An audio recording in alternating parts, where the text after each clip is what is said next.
नमस्कार दोस्तों, स्वागत है आपका आपके अपने YouTube channel geography with Saurabh. आज हम यूजीसी नेट सिलेबस के जियोमॉर्फोलॉजी सेक्शन का हमारा लेक्चर नंबर 1 है, जिसमें हम जियोलॉजिकल टाइम स्केल के बारे में जानेंगे। उससे पहले हम देख लेते हैं कि हमें जियोमॉर्फोलॉजी सेक्शन में पढ़ना क्या-क्या है।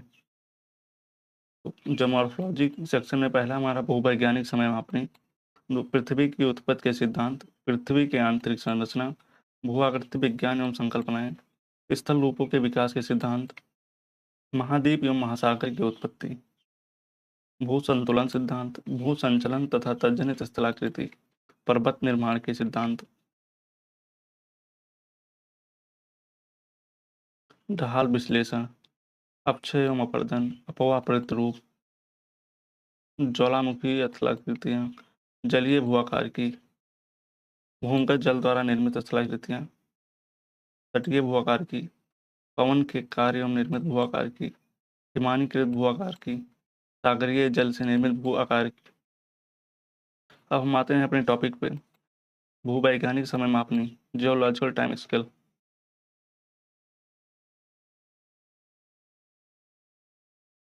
भूवैज्ञानिक समय मापनी, geological time scale. Geological time scale कहते हैं किसे? पृथ्वी की उत्पत्ति से लेकर आज तक भूवैज्ञानिक इतिहास को भूवैज्ञानिक समय मापनी कहते हैं। इसके अंतर्गत धरातल पर विभिन्न स्थलाकृतियों, प्राणियों तथा वनस्पतियों की उत्पत्ति एवं विकास को एक निश्चित क्रम में विभिन्न कालों या खंडों में बांटकर अध्ययन किया जाता है। पृथ्वी के समस्त आयुकाल को भूवैज्ञानिक समय मापनी पर महाकल्प, यौन कल्प, एरा, युग पीरियड और युगांतर में बांटा गया है। महाकल्प को हम 2 भागों में बांटते हैं, प्रोटेरोजोइक महाकल्प और फेनेरोजोइक महाकल्प। फेनेरोजोइक महाकल्प को हम 3 कल्पों में बांटते हैं, पैलियोजोइक कल्प, मेसोजोइक कल्प और कैनोजोइक कल्प। और पैलियोजोइक कल्प को 6 युग में बांटते हैं, कैम्ब्रियन युग, ऑर्डोविशियन युग, सिल्यूरियन युग, डेवोनियन युग, कार्बोनिफेरस युग और पर्मियन युग। मेसोजोइक कल्प को हम 3 युग में बांटते हैं, ट्रियासिक, जुरासिक और क्रिटेशियस। और कैनोजोइक कल्प को हम 2 युग में बांटते हैं, टर्शरी युग और क्वाटरनरी युग। टर्शरी युग को हम 4 युगांतर में बांटते हैं, जैसे इयोसीन, ओलिगोसीन, मायोसीन और प्लायोसीन। क्वाटरनरी युग को 2 युगांतर में बांटते हैं, प्लीस्टोसीन और होलोसीन।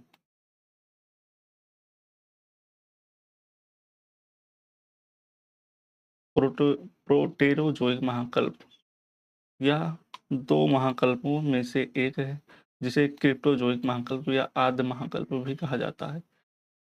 यह यूनानी भाषा का शब्द है, इसका अर्थ है गुप्त जीवों का महाकल्प।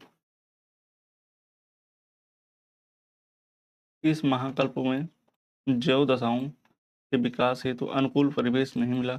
इस काल में जीव एवं वनस्पति पूर्ण अभाव रहा। कई बार इसे आर्कियन और प्रीकैम्ब्रियन कल्प से पुकारा गया है। इस महाकल्प की अवधि सबसे लंबी है।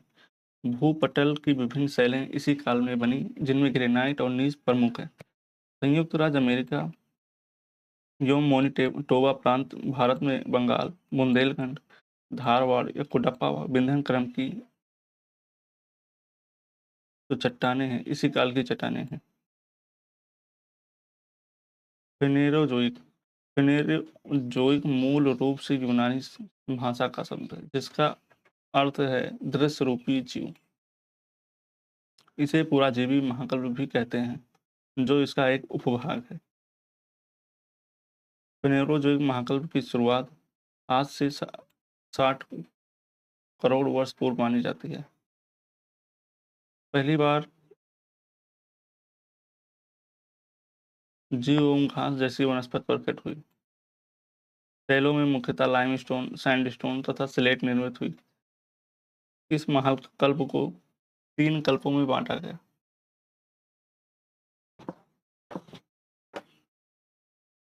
पहला है पैलियोजोइक, मेसोजोइक और कैनोजोइक।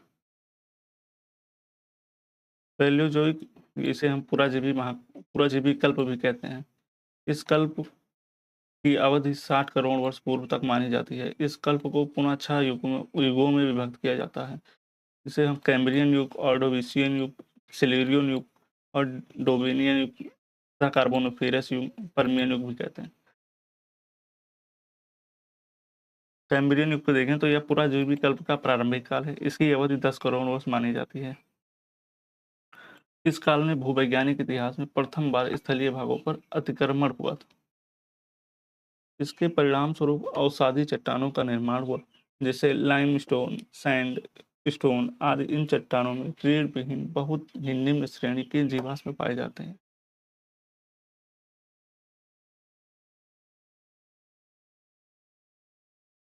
दूसरा हमारा है ऑर्डोविशियन।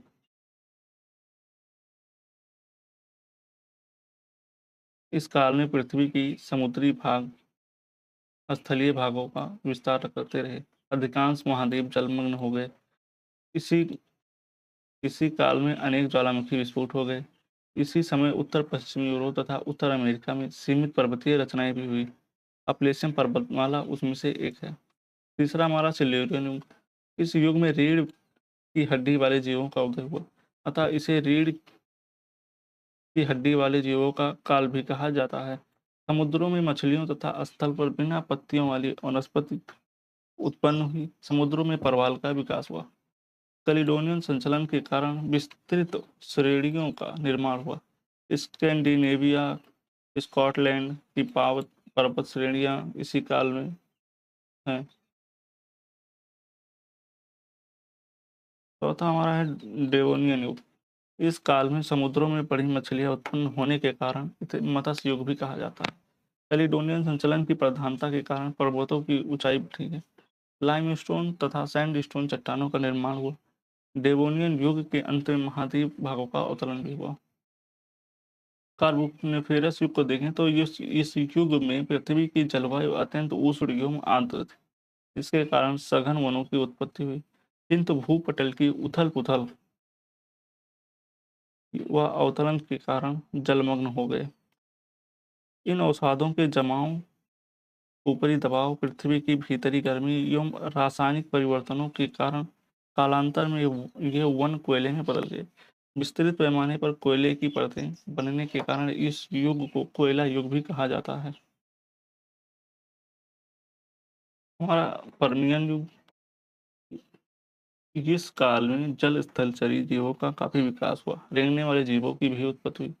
पर्मियन युग में हर्षियन भूसंचलनों के कारण मोरदार पर्वत उत्पन्न हुए। इस युग से अंत में पृथ्वी पर तापमान में वृद्धि के कारण अधिकांश भागों में जलवायु शुष्क हो गई। दूसरा हमारा मेसोजोइक या मध्यजीवी कल्प है। यह कल्प पृथ्वी पर प्राचीन एवं नवीन जीवों को जोड़ने वाली एक कड़ी के रूप में है।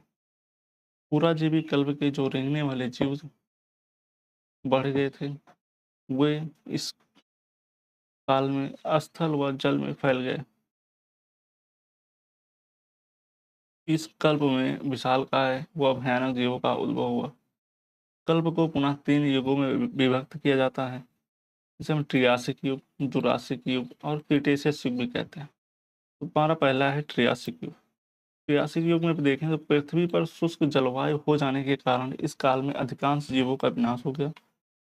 इस युग में छोटे स्तनपोषी जीवों का विकास हुआ।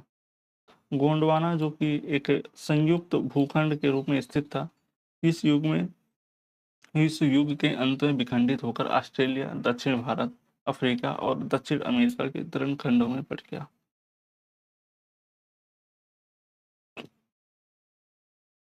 जुरासिक युग।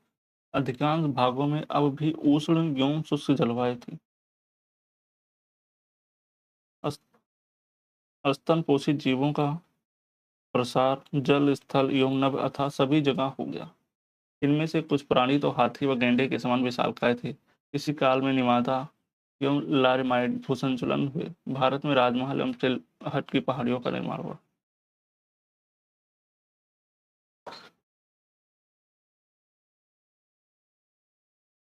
क्रिटेशियस युग। मध्यजीवी कल्प के अंतिम युग में खड़िया तथा खटिकी परतों का विशाल जमाव हुआ, इसीलिए इसे खड़िया युग भी कहा जाता है। इस समय ज्वालामुखी भी सक्रिय रहे, दक्कन के पठार पर लावा का जमाव इसी काल में हुआ। भू संचलन के कारण एंडीज व रॉकीज पर्वतों का निर्माण हुआ। अगला हमारा कैनोजोइक या नोजीवी कल्प।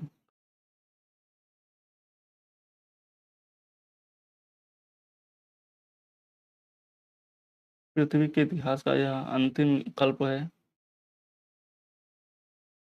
कैनोज का अर्थ है नवीनतम। इस काल में तापमान काफी घट जाने से धरातल के अनेक भाग हिम से ढक गए। इससे काफी परिवर्तन हुए, अनेक रेंगने वाले जीव नष्ट हो गए व नवीन स्तनपोषी जीवों का जन्म हुआ। भू संचलनों के कारण विस्तृत क्षेत्र में मोड़दार पर्वतों का निर्माण हुआ।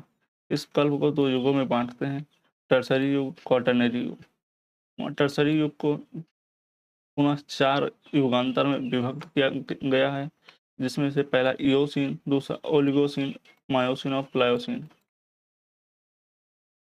इयोसीन इस काल में यूरोप महाद्वीप का अवतरण होने से समुद्री भागों का विस्तार हुआ। हिंद महासागर एवं अटलांटिक महासागर का विकास इसी समय हुआ।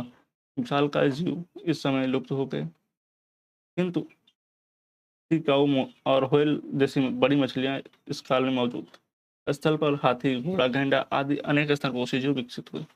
ओलिगोसिन में हम देखें तो वो इस काल में सागरों के पीछे हटने से स्थल भागों का विस्तार हुआ।